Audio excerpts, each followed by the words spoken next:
সেদিন সেই হায়নার দলের প্রধান সেই মাফিয়া ডাইনি রানী হাসিনার তল্পি বাহকরা যারা, তাদের পায়ের নিচে আর মাটি ছিল না।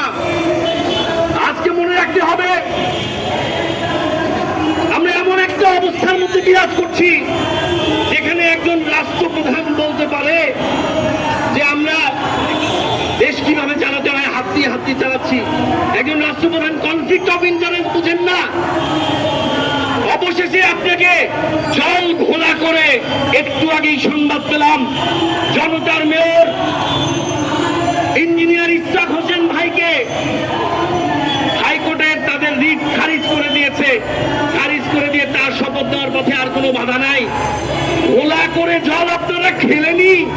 মনে রাখবেন, এই তো গতকাল সেই দেশপ্রেমিক সামরিক বাহিনীর পক্ষ থেকে অভিভাবক জানিয়েছেন একটা রাজনৈতিক সরকার আমরা দেখতে চাই, no later than 1 January of 2026 if not earlier.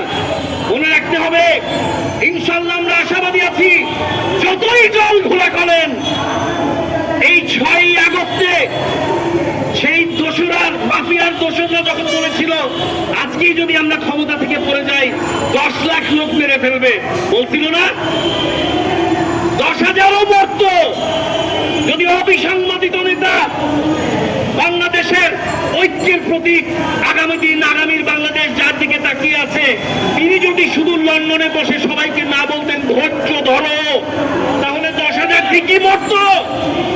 মনে রাখবেন, 17 বছরের এই নির্যাতনকে অন্তরের মধ্যে ওই একজনের নির্দেশে মাটি চাপা দিয়ে যদি এই দেশ ও জাতির পক্ষে অবস্থান নিয়ে ধৈর্য ধরতে পারে, সেই একটা আঙ্গুলের ইশারায় আল্লাহর উপর ভরসা রেখে আপনারা যদি জল ঘোলা করতে থাকেন, এই যে মানুষের যদি ভোটের অধিকার ফিরিয়ে দেওয়ার অতি দ্রুত ভোট ম্যাপ দিয়ে পদক্ষেপ না নেন, সেই একটা